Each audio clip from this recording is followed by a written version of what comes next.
Hello, അനന്യാസ് ഫാമിലിയിലേക്ക് എല്ലാവർക്കും സ്വാഗതം. ഞാൻ ഇന്നൊരു മസാലക്കറി ആയിട്ട് ഉണ്ടാക്കുന്നത്. അപ്പം ഞാൻ ചട്ടിയിലാണ് ഉണ്ടാക്കുന്നത്. അപ്പം പെട്ടെന്ന് ഉണ്ടാക്കാൻ പറ്റുന്ന ഒരു കറിയാണ് മസാലക്കറി. അപ്പം അതിലേക്ക് നമ്മൾ കുറച്ച് വെളിച്ചെണ്ണ ഒഴിച്ചു കൊടുക്കുന്നുണ്ട് കേട്ടോ. കുറച്ച് ഒഴിച്ചെടുത്തിട്ടുള്ളൂ, ഇനി വേണമെങ്കിൽ പിന്നെ ഒഴിക്കാം. ഇത് നല്ല ടേസ്റ്റാണ്. ചപ്പാത്തിക്കായാലും ചോറിനായാലും ഒക്കെ നല്ല രസമാണേ. അപ്പോഴിതിങ്ങനെ ഒന്ന് ചുറ്റിച്ചെടുക്കണം, ഒന്ന് ചട്ടി ഒന്നും പുകയാതിരിക്കാൻ. അപ്പോൾ ഇതാ ചട്ടി ഒന്ന് ചൂടാവട്ടെ. അതിനിടയ്ക്ക് ഗ്യാസ് കെട്ടുക. അപ്പം ഞാൻ ഒന്നുകൂടി കത്തിക്കട്ടെ.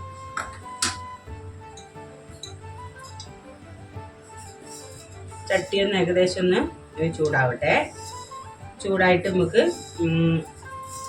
കടുക് ഇട്ട് കൊടുക്കേ. ഒരു 1.25 സ്പൂണ് കടുക് ഇട്ട് കൊടുക്കും. കടുക് പൊട്ടുമ്പോഴേക്ക് നമുക്ക് അതിലേക്ക് എന്തൊക്കെ സാധനം വേണ്ട നോക്കാം കേട്ടോ. സവോള വേണം, കിഴങ്ങ് വേണം, തക്കാളി, പിന്നെ കുറച്ച് ഒരു കുഞ്ഞ് ഇഞ്ചി കഷ്ണം എടുത്തിട്ട് അത്, ഒരു 3 അല്ലി വെളുത്തുള്ളി, ഒരു 3 പച്ചമുളക്, പിന്നെ ഇവിടെ ഒരു പച്ചക്കായും കൂടെ ചേർക്കണ്ടേ. പച്ചക്കായ എൻ്റെ അടുത്ത് ഞാൻ എടുത്തതിൻ്റെ ഒരു പകുതി കഷ്ണം ഉണ്ടായിരുന്നു. അപ്പം അത് കളയണ്ടല്ലോ എന്ന് വിചാരിച്ചിട്ട് ഞാൻ അതും എടുത്തിട്ടുണ്ട്. ഇതൊരു പകുതി കഷ്ണമുള്ളൂ. ഇത് 2 കിഴങ്ങാണ് ഞാൻ എടുത്തത്. ഇതാ, പിന്നെ കറിവേപ്പിൻ്റെ ഇല.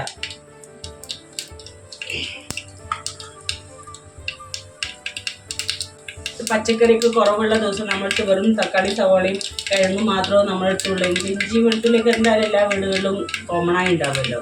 അപ്പം പെട്ടെന്ന് ഉണ്ടാക്കാൻ വേണ്ടിയിട്ടുള്ള, ഇവിടെ എൻ്റെ അടുത്ത് വേറെ പച്ചക്കറിയൊന്നുമില്ല. അപ്പം ഞാൻ വിചാരിച്ച് ഇനിയിപ്പോൾ പോകണം, മാർക്കറ്റിൽ നിന്ന് വൈകിട്ട് പോകാമെന്ന് വിചാരിച്ചിരിക്കുക. അപ്പോൾ ഉള്ള പച്ചക്കറി ഇതുള്ളൂ.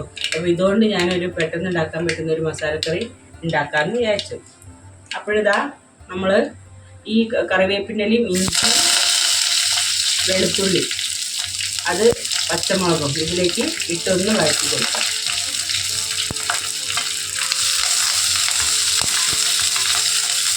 ചട്ടിയിലൊക്കെ വെക്കുമ്പം പ്രത്യേക ഒരു ടേസ്റ്റ് അല്ലേ. ഞാൻ നാട്ടിൽ നിന്ന് കൊണ്ടുവരുന്ന ചട്ടിയാട്ടോ അത്. അപ്പം ഞാൻ അങ്ങനത്തെ ഒക്കെ ഇതിലാണ് വയ്ക്കുക. പിന്നെ അത് കഴിഞ്ഞിട്ട് നമുക്ക് സവോള ഇല്ലേ, സവോള ഇതിലേക്ക് ഇട്ട് കൊടുക്കാം. ഞാനൊരു 1.5 കഷ്ണം സവോള എടുത്തിട്ടുള്ളൂ. വലിയ സവോളയായിരുന്നു, അതുകൊണ്ട് ഞാൻ 1.5 കഷ്ണം എടുത്തിട്ടുള്ളൂ.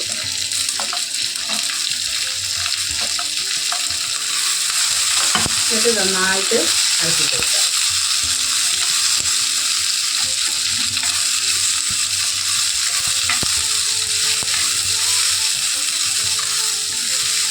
അപ്പോൾ അതോടൊപ്പം തന്നെ നമുക്ക് പെട്ടെന്ന് വഴണ്ട് വരാൻ വേണ്ടിയിട്ട് ഇച്ചിരി ഉപ്പും കൂടെ ചേർക്കാം.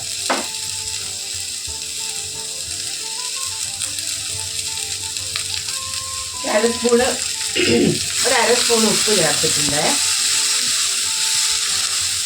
ഈ കറിയൊക്കെ എല്ലാവരും ഉണ്ടാക്കുന്നതായിരിക്കും. ഇത് ഞാനുണ്ടാക്കുന്ന രീതി കേട്ടോ കാണിക്കുന്നത്. ഓരോരുത്തർ എങ്ങനെയാണ് ഉണ്ടാക്കുന്നതെന്ന് അറിയില്ല. ഞാനിങ്ങനെയാണ് ഉണ്ടാക്കാറ്. ഇതിവിടെ ഒരു കനിമോളുടെ അച്ഛനൊക്കെ ഭയങ്കര ഇഷ്ടമായി കറി, ചോറിനൊക്കെ. ചപ്പാത്തി ആയാലും ചോറിനായാലും. അപ്പോൾ ഇത് നന്നായിട്ട് ഇങ്ങനെ ഒന്ന് ഇളക്കി കൊടുത്തിട്ട് ഒരു 2 മിനിറ്റ് പൊട്ടൊന്ന് അടച്ചു വെക്കാം. അപ്പോഴേക്ക് സവോള ഒന്ന് വഴറ്റിണ്ട് വരണമല്ലോ.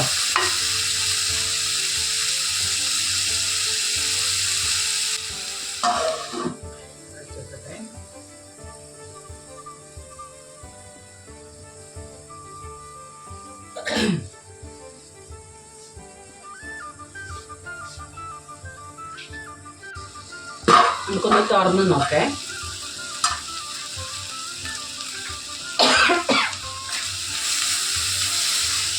അപ്പോൾ ജസ്റ്റ് ഒന്നിങ്ങനെ ചെറുതായി ഒന്ന് വഴണ്ട് വന്നിട്ടുണ്ട്.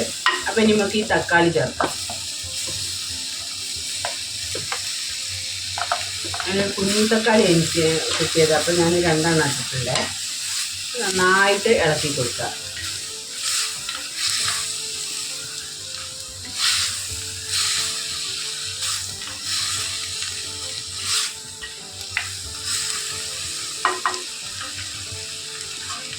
ഇത് നമുക്കൊന്ന് അടച്ചു വെക്കാം. അപ്പോൾ ഞാൻ തക്കാളി ഇട്ടതിന് ശേഷം ഇളക്കി അടച്ചിട്ടൊന്ന് തുറന്ന് നോക്കിയില്ല കേട്ടോ. ഇനി നമുക്ക് ഈ അരിഞ്ഞ് വെച്ച കിഴങ്ങില്ലേ അത് ഇതിലേക്ക് ചേർക്കാം. ഒരു കാൽ കഷ്ണം, ഒരു അരക്കഷ്ണം എന്ന് പറയാൻ വയ്യ കേട്ടോ പച്ചക്കായ. അപ്പം അത് ഈ പച്ചക്കായ നമ്മുടെ നാട്ടിലല്ല, ഇവിടെ കിട്ടുന്ന ഒരു തരം കായ, പെട്ടെന്ന് വേവുന്ന ഒരു തരം കായ. അപ്പം അത് ഒരു അരക്കഷ്ണം ഉണ്ടായിരുന്നു, അപ്പം അത് ഞാൻ ഇട്ടിട്ടുണ്ട്.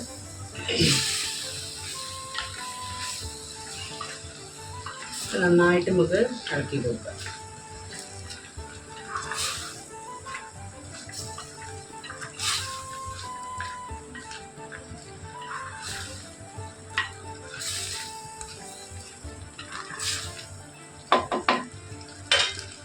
നമുക്കിത് ഒന്നും കൂടെ ഒന്ന് അടച്ചു വെക്കാം കേട്ടോ. ഗ്യാസ് ഒന്ന് സിമ്മാക്കിയിട്ട് അടച്ചു വെക്കാം. ഞാനൊരു ഗ്ലാസ് നാരങ്ങ വെള്ളം കലക്കി കുടിക്കുകയായിരുന്നു. ഭയങ്കര ചൂട് സഹിക്കാനേ വയ്യ. കിച്ചണിലൊക്കെ ഇപ്പോൾ ഒരു ഫാന്, 2 ഫാന് ഫ്രണ്ട് റൂമിലിട്ട് കിച്ചണിലെ ഫാനിട്ട് അതിൻ്റെ ഒരു സൗണ്ട് വരുന്നുണ്ടോയെന്ന് അറിയില്ല. ഒക്കെ കൂടെ ഇട്ട് അല്ലാതെ ഇവിടെ നിൽക്കാനേ വയ്യ. അപ്പോൾ ഇനി നമുക്കൊന്ന് തുറന്നു നോക്കാം എന്തായാലും.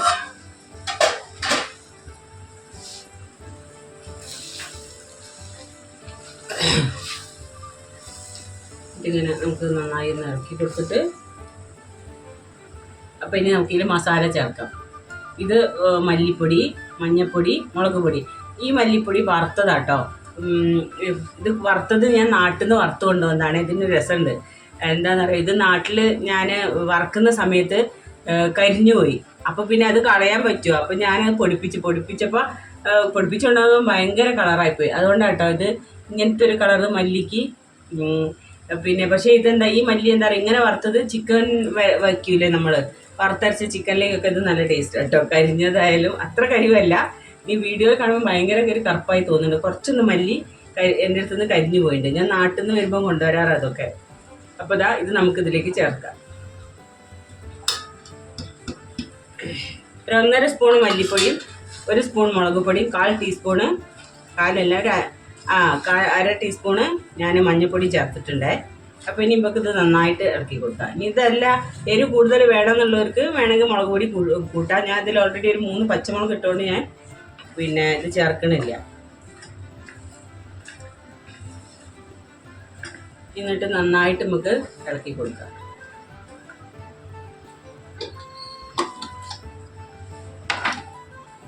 ഈ ചൂടത്ത് ഒരുപാട് എരിവൊക്കെ ആയാലും ഒരു സുഖം ഉണ്ടാവില്ല വയറിനൊന്നും. അപ്പോൾ ഇനി ഇതാ നല്ലോണം ഇളക്കി കൊടുത്ത് ഇനിയിപ്പോൾ ഇതാ ഞാനൊരു ഗ്ലാസ് പച്ച വെള്ളം ഒഴിച്ചു കൊടുക്കുക കേട്ടോ. ഒരു 1/2 കപ്പും കൂടെ വെള്ളം വേണേ, വേവണമല്ലോ അത്.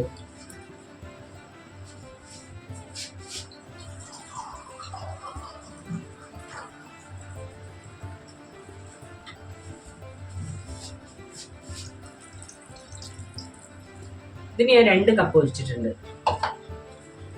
ഇനി നമുക്കിത് നന്നായിട്ട് അടച്ച് വെക്കാം. ഓൾറെഡി ആദ്യം ഞാൻ ഉപ്പ് ഇട്ടിട്ടുണ്ട്, അതുകൊണ്ട് ഉപ്പ് നോക്കിയിട്ട് ഇട്ടാൽ മതി കേട്ടോ. നന്നായിട്ട് വേവട്ടെ, ഇളക്കി കൊടുക്കാം. അടച്ചു വെച്ചിട്ടുണ്ട്. അപ്പോൾ ഞാനൊന്ന് തുറന്നു നോക്കി. അപ്പോൾ വെന്തിനൊന്നൊന്ന് നോക്കട്ടെ. അപ്പോൾ കിഴങ്ങൊന്നും വെന്തിട്ടില്ല, ചെറുത് ഇനിയുണ്ട് വേവാൻ. ചില സമയത്ത് നല്ല പെട്ടെന്ന് വേവുന്ന കിഴങ്ങ് കിട്ടും, ചില സമയത്ത് കുറേ സമയം എടുക്കും കിഴങ്ങ് വേവാൻ. പൊതുവെ പെട്ടെന്ന് വേവുന്നതല്ലേ കിഴങ്ങൊക്കെ.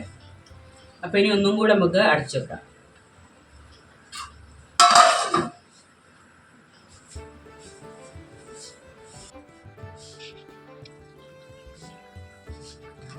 ഞാനൊന്നും കൂടെ തുറന്നു നോക്കിയിട്ട് അപ്പം ഏകദേശം ആയി തുടങ്ങിയിട്ടുണ്ട്.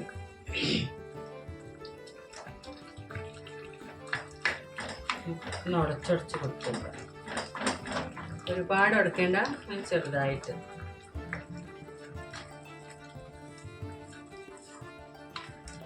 കഷ്ണം അങ്ങനെ കടിക്കാൻ കിട്ടും വേണം ചോറിൽ. എന്നിട്ട് കുറച്ച് ഗ്രേവി, ഒരുപാട് ഗ്രേവി ആയിട്ടല്ല കേട്ടോ വേണ്ടത്, കുറച്ചൊരു മീഡിയം ഡ്രൈ ഇതിൽ. ഇനി ഇതിലേക്ക് വേണ്ടത് കുറച്ച് ഗരം മസാല ഇടണം.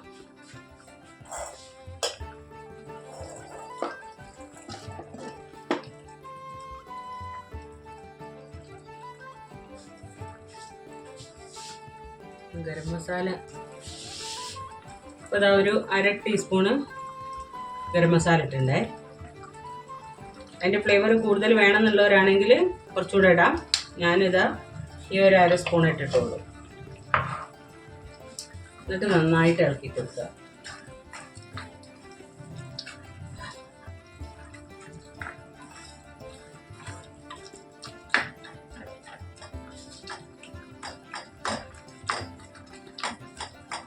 ഒരുപാട് ഇഞ്ചിയൊന്നും ചേർക്കരുത്. ഇപ്പോൾ ഒരുപാട് ഇഞ്ചിയൊക്കെ ചേർക്കുമ്പോൾ ഭയങ്കര ഒരു കുത്തലായിരിക്കും. അപ്പോൾ ഒരു കുറച്ചെടുത്താൽ മതി. ആ ഒരു ഫ്ലേവർ ജസ്റ്റ് ഒന്ന് കിട്ടാൻ വേണ്ടിയിട്ട്. വെളുത്തുള്ളി ഒരു 3 അല്ലി എടുത്തിട്ടുള്ളൂ. എന്നിട്ടത് നന്നായിട്ട് കിഴങ്ങെല്ലാം ഒന്ന് ഉടച്ചു കൊടുക്കുക. സവോള ഞാൻ കുറച്ചൊന്ന് വലുതായി പോയിട്ട് നൈസായിട്ടാണ് അരിയുന്നത്. ഞാൻ കുറച്ചൊന്ന് വലുതാക്കിയിട്ടാണ് അരിഞ്ഞത്. അതുകൊണ്ടാണ് ഇങ്ങനെ ഇതിൽ കാണുന്നത്. അപ്പോൾ കിഴങ്ങിനും ആ തക്കാളിയൊക്കെ അല്ലേ, നന്നായിട്ട് ഇങ്ങനെ ഒന്ന് ഉടച്ചു കൊടുക്കുക.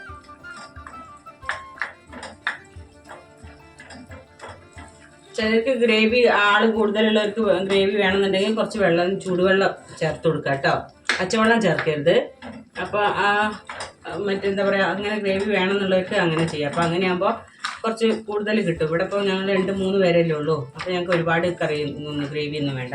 എൻ്റെ മോൻ വന്നാലേ ഉള്ളൂ, അവന് ഒരുപാട് കറി വേണം. അപ്പോൾ കുറേ കറി ഉണ്ടായാലേ നടക്കുള്ളൂ. കുറച്ച് കറിയിലൊന്നും അഡ്ജസ്റ്റ് ചെയ്യാൻ പറ്റില്ല. അവന് കുറേ വേണം. ചോറാണെങ്കിൽ ചോറിൻ്റെ മേലെ കിടന്ന് കളിക്കണം കറി. അപ്പോൾ ഇതാ നമ്മുടെ പെട്ടെന്ന് വേവാൻ പറ്റുന്ന ഒരു മസാലക്കറി റെഡി ആയിട്ടുണ്ട്. ഉപ്പൊന്ന് നോക്കട്ടെ.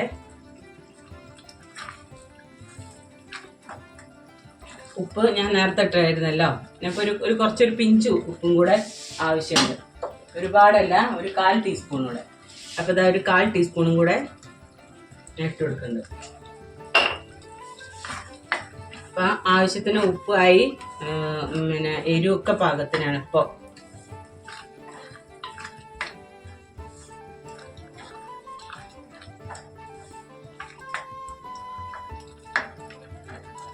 ഇത് ചപ്പാത്തി ആയാലും ശരി, പൊറോട്ട അങ്ങനെയുള്ളതിനൊക്കെ ഇത് ടേസ്റ്റ് ആയിരിക്കും കേട്ടോ. പൂരി ആയാലും ടേസ്റ്റ് ആയിരിക്കും. കൂടുതലും നമുക്ക് ചോറിനും ചപ്പാത്തിക്കാണ് എൻ്റെ ഒരു അഭിപ്രായത്തിൽ ടേസ്റ്റ് ഉണ്ടാവുക. അപ്പോൾ ഇതാ നമ്മുടെ പെട്ടെന്ന് റെഡിയാക്കാൻ പറ്റിയ മസാലക്കറി റെഡി ആയിട്ടുണ്ട്. അപ്പോൾ എല്ലാവരും ഒന്ന് എല്ലാ കറികളൊക്കെ ഉണ്ടാക്കുമ്പോൾ എന്നും മീനും ഇറച്ചിയൊക്കെ ആകുമ്പോൾ അതിൻ്റെ ഇടയിൽ ഒരു ദിവസം പച്ചക്കറിയൊന്നും ഇല്ലയെന്ന് കണ്ടു കഴിഞ്ഞാൽ സവാളയും തക്കാളിയും കിഴങ്ങും ഉണ്ടെങ്കിൽ എല്ലാവർക്കും ഒന്ന് ഉണ്ടാക്കി വെക്കാം. അപ്പോൾ ഒന്ന് ഉണ്ടാക്കി എല്ലാവരും ഒന്ന് നോക്കണ്ടോ. അപ്പോൾ ഇതാ ഇത്രയേ ഉള്ളൂ. ഇത് ഇഷ്ടപ്പെട്ട് കഴിഞ്ഞാൽ എല്ലാവരും ലൈക്കും കമൻറ്റും ഷെയറും പിന്നെ എന്തൊക്കെയാണ് വേണ്ടത് വെച്ചാൽ അതൊക്കെ ചെയ്യണേ. അപ്പോൾ ഇതാ ഇത്രയേ ഉള്ളൂ. അപ്പം എല്ലാവരും ഒന്ന് ട്രൈ ചെയ്ത് നോക്കൂ. അപ്പോൾ ബൈ. ഈ കറിയിൽ ഇനി വെളിച്ചെണ്ണ കുറച്ചും കൂടെ വേണമെന്നുള്ളവരാണെങ്കിൽ കുറച്ചും കൂടെ മേലെ വെളിച്ചെണ്ണ തൂവിയിടാം കേട്ടോ. കറിവേപ്പിൻ്റെ ഇലയും കുറച്ചും കൂടെ ഇടാം. ഞാൻ എൻ്റെ അടുത്ത് ആ ചെടിച്ചട്ടിയിൽ വളർത്തുന്നതല്ലേ, അപ്പം ഞാൻ കുറച്ച് പറിക്കുന്നുള്ളൂ. അപ്പോൾ അതിനൊരു തണ്ട് മാത്രമേ ഇട്ടുള്ളൂ. ഉള്ളവരാണെങ്കിൽ 2-3 തണ്ടൊക്കെ എടുത്തിടാം. പിന്നെ കുറച്ച് മേലെ വെളിച്ചെണ്ണ ഒഴിക്കാം കേട്ടോ. ഞാൻ ഒഴിക്കുന്നില്ല. ആവശ്യമുണ്ടെങ്കിൽ വെളിച്ചെണ്ണ മേലെ കുറച്ച് ഒഴിക്കാം വേണ്ടവർക്ക്. അപ്പോൾ ഇത്രയേ ഉള്ളൂ മസാലക്കറി.